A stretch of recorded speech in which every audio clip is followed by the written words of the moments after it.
É isso, mas é difícil discutir aqui, você sabe disso, está muito difícil. Uma das questões que tem que ser colocadas, você tem experiência, é que nós não temos, na verdade, liberdade de, de imprensa. Não. Não temos liberdade de imprensa. O trabalho que você faz aqui é muito importante, aí no GGN, é muito importante, que é você está sempre se contrapondo às inconveniências, para ser gentil, que a empresa pratica. Você vê, nesse caso aí do,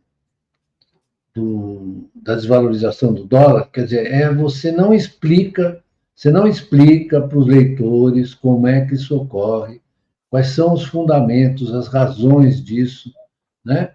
Parece que, na verdade, o Lula está provocando isso, de repente apareceu. Não, nós tivemos vários episódios, Claro. né? Uma sucessão de episódios, e aí fica esse negócio, as pessoas falando. É isso dá fôlego para essa direita burra bolsonarista aí que fica repetindo besteira, né? Porque eu não hesito em dizer que eles são sem vergonhas e são burros também, né? São burrões. Eles não entendem nada do que eles estão falando.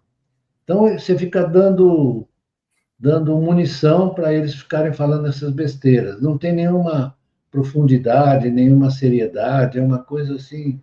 Por quê? Porque a imprensa, na verdade, vamos falar o que é. A imprensa, na verdade, a imprensa brasileira, os três jornalões grandes, ou quatro, se você quiser, eles não toleram o Lula como presidente da República. É simplesmente isso. Jeito, não tem outra explicação, tem toda a razão. Não, né? Não tem. Não tolera. Não pode ser um torneiro mecânico, que é uma pessoa que veio do povo, não pode ser presidente da República.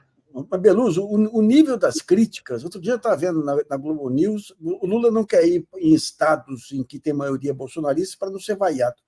Daí vem um sujeito com aquele ar de julgador do mundo e fala, isso aí, o Lula, esse medo do Lula de ser vaiado aí é um sinal de fraqueza dele, ou seja, ele queria que o Lula fosse vaiado para que ele pudesse falar, viu, o Lula está sendo vaiado.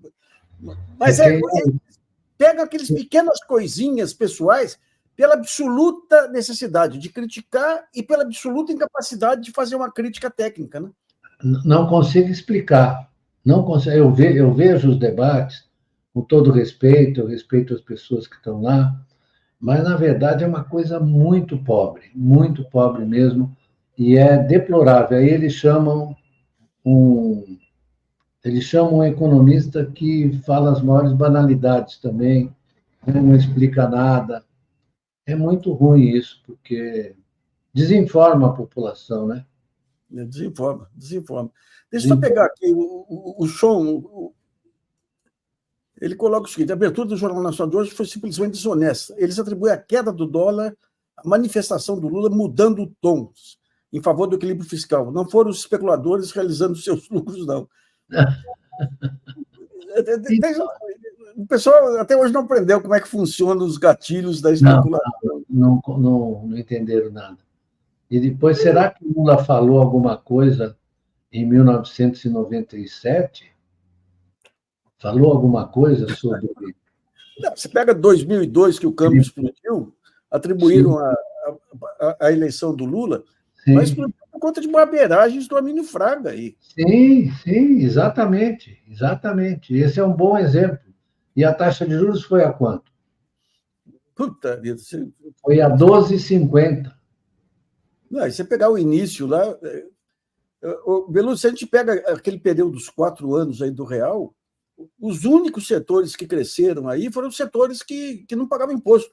Frigorífico, era companhia de ônibus, era o jogo do bicho aí entrando na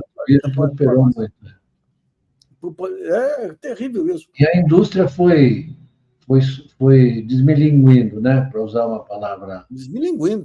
Foi desmilinguindo. Se você olhar, eu estava vendo outro dia o gráfico de participação da indústria de transformação no PIB, e quando você chega em 1980, ela ainda estava em 28%, 80%, às vésperas da crise. Aí foi caindo, mas acelerou no plano real. São dados do IBGE, não estou inventando. É isso. Aí, quando chegou no plano real, ela caiu para 16%. E hoje em dia ela está em 11%.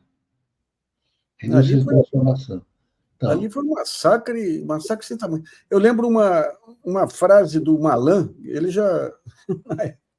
ele dizendo que esse negócio de investir em inovação e tecnologia é bobagem, porque se importa uma máquina lá, o último tipo... Eu vi. Você citou isso no seu artigo? Foi. Ai, meu Deus do céu, viu? Belu, você está esperançoso aí com esses, até o final do ano, com esses movimentos especulativos aí? Você acha que em algum momento se reverte isso? Eu acho que você tem um espaço para contornar essa situação que pode ser muito bem utilizado pela política econômica que o governo Lula está querendo desenvolver. É claro que ele falou hoje, mencionou hoje, ontem ele mencionou uma coisa interessante: eu vou cortar os gastos, não das pessoas que estão necessitando deles, né? Isso aí ele não vai abandonar. Essa defesa da vida, das condições de vida dos pobres, isso aí você pode ficar certo que ele não vai abandonar, né? O pessoal vai querer que ele corte o BCP, lá, os benefícios sociais, ele não vai cortar, que ele pare de regular a previdência pelo salário mínimo, ele não vai fazer, isso não vai, nem deve, né?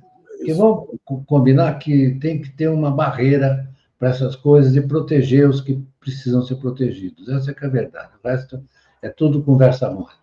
Se alguém quiser saber, na minha opinião, ele não falou nada para mim, se a gente quiser saber como é que ele vai se portar em relação a corte de gastos, ele vai fazer uma coisa muito seletiva e muito cuidadosa. Não vai prejudicar os pobres. Isso está fora de questão. Tá. Isso ele não vai fazer nunca. Nunca. Pode esquecer. E além de defender os pobres, você garante um mínimo de mercado de consumo aí para que desapareça. Claro, claro. É isso mesmo. Então, isso é uma coisa que ele tem muito clara, que ele não vai abrir mão. Eu acho que também a equipe econômica não vai se dispor a fazer uma coisa dessa de jeito nenhum, né? Na verdade, a equipe econômica está tentando fazer um jogo de